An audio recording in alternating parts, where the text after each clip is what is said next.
Here are the Vikings now to start their next drive. And, Charles, they've got the lead. I would imagine the overall halftime tone was a positive one, but what do you think the talking points were in the locker room? Well, if there were 3 talking points at the half, partner, all of them were about turnovers because they were pretty loose with the ball. Otherwise, this lead could be even bigger. Now, I don't think that they overly harped on it, but I think they told them, guys, if you want to keep calling those plays that are exciting, you've got to take care of the ball. Otherwise, we may have to dial things back a little bit.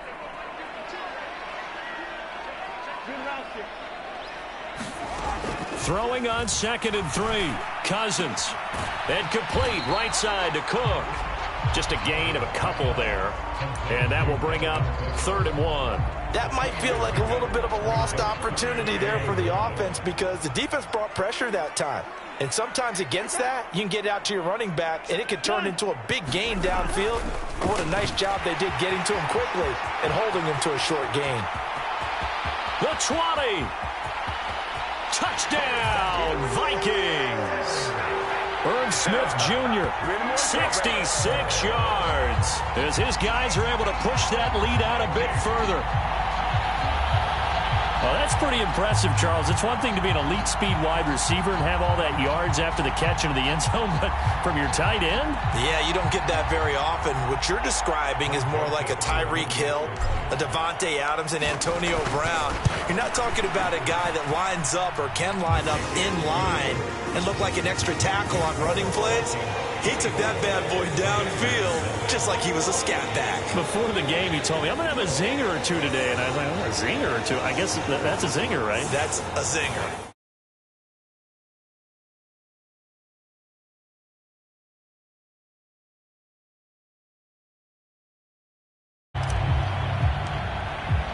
Now Joseph tees it up to kick off following the touchdown.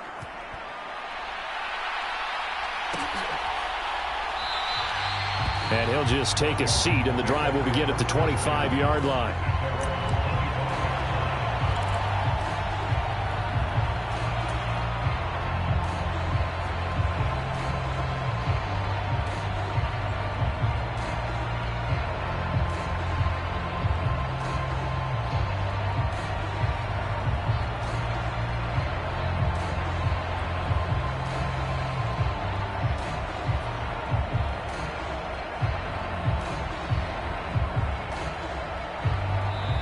Now whistles come in. We're going to get a timeout here by the offense. It's just their first, so 2 remaining as they burn one here in this 3rd quarter.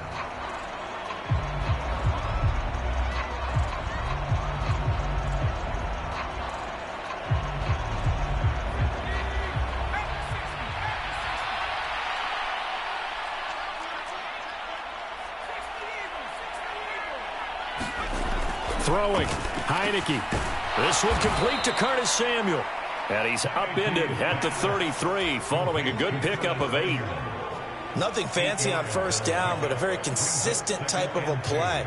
Hit that slant. A lot of people call it an extension of the running game, and it can be if that pass is completed, because you hit a guy on the run like that, he often can go for big yardage. Sets him up nicely for 2nd down, staying ahead of schedule.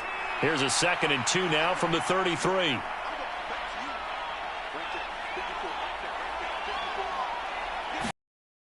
Looking to throw, Heineke. He'll check that down to Gibson out of the backfield. And he'll only get a yard to bring up 3rd and 1. Caught that look from you there, partner. I think we're on the same page on that one. Just his first catch. I think we both thought he'd be a little more active in the passing game. Let's see if that's the start of them trying to get the ball to him a little bit more here in the 2nd half. They'll run with Gibson. And able to get this one across the 45 before he's brought down. 12 yards is the pickup, and it's good for a Washington 1st down. Despite the score, despite the deficit, no quitting this guy. He's running angry, running through arm tackles. He wants to change what that scoreboard is saying.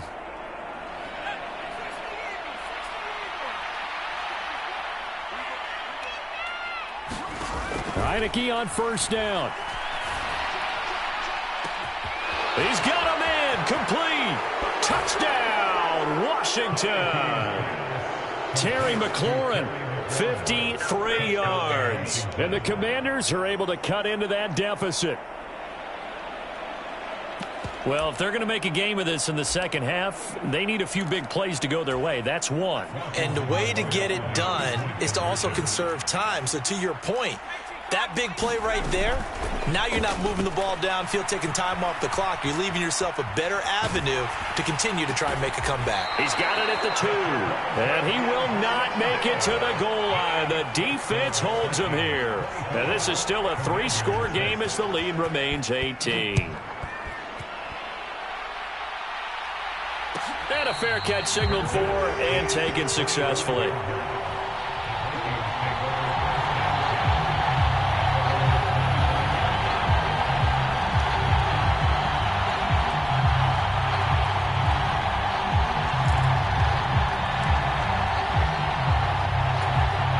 The Minnesota offense about ready to get this next drive underway. And as the offense begins another drive here, pretty simple, Charles. They want to carbon copy what happened the last time out when they ended their drive in the end zone. You're right about that, partner. It sounds pretty simple, doesn't it? Just score again, but we know it's not that simple because we don't just make adjustments at halftime if you're a good football team. You spend that time on the sideline, you study what's on the notes and the tablets, and you make those adjustments to prevent a repeat of the last drive. Series to series, the best teams, that's how they get it done. And we'll find out here soon enough whether those adjustments are enough defensively. Second catch for him today, and it'll wind up a first down. And while we may be looking at the scoreboard, this offense certainly is not, because they're showing no signs of backing down, even with a 3-score lead here in the third quarter. I think they keep taking their shots. They've seen blown leads happen throughout this league. They don't want to fall victim to it themselves. And he's going to be taken down right at the 40-yard line. That was a nicely run slant route, and what the receiver's trying to do is make the defender think he's going upfield for a deeper route, and then breaks it off, usually after about 3 to 4 steps, and cuts towards the middle of the field. And now what he's trying to do is use his body to keep the defender away from the football and give the quarterback a really nice target. And here he'll be brought down a little shy of the 35 at the 36. 4 yards the pickup, first down.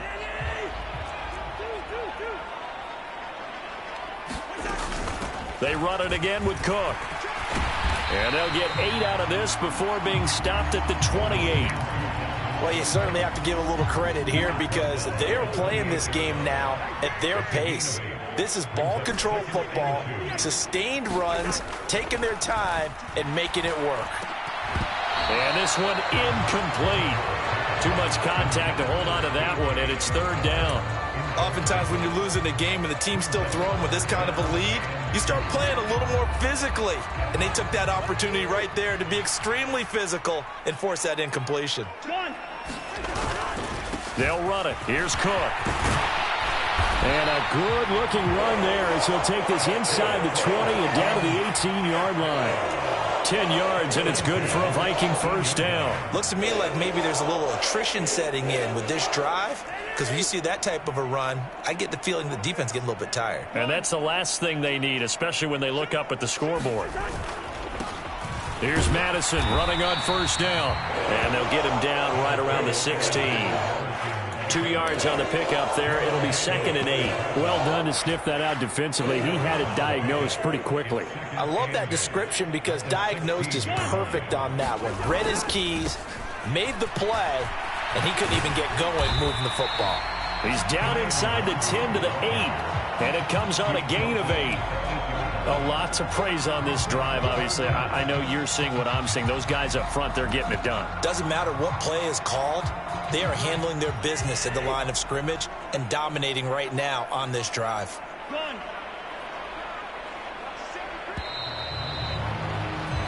So they'll get a little extra time to come up with his third down play as we've played 3 quarters. You are watching the NFL on EA Sports.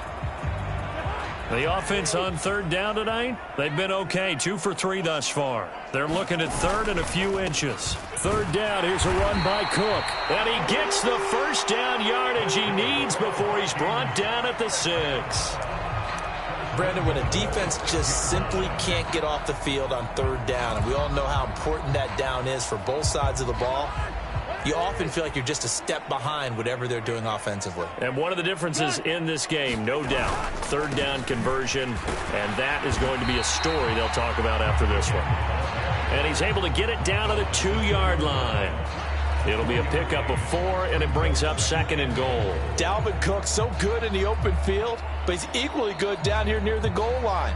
He can find those seams and just push his way through. So he might get another chance or two to punch this one in.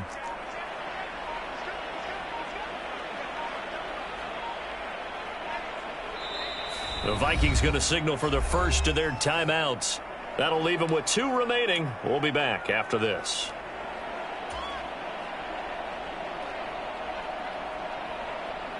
On 2nd and goal, Cook waiting in the backfield all alone. He'll get it up the middle. And he is met in his tracks behind the line of scrimmage.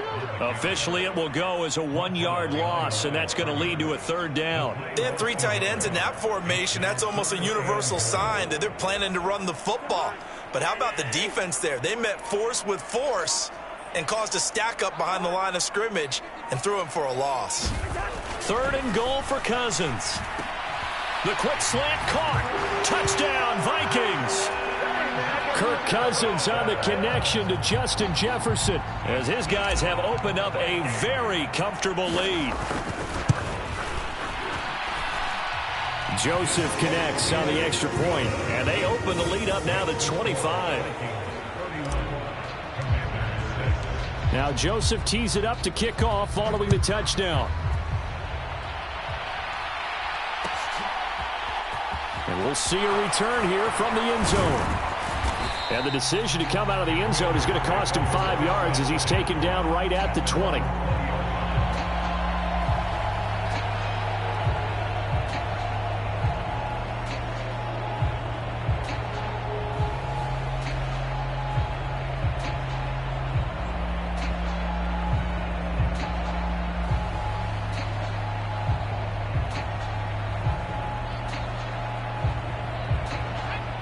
Out there set and ready for this next drive, the Washington offense.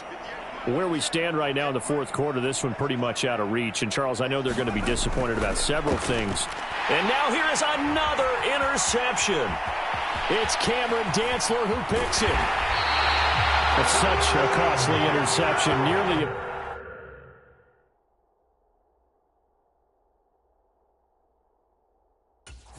But now they're so close, they are knocking on the door for a touchdown. And I never want to get on any team.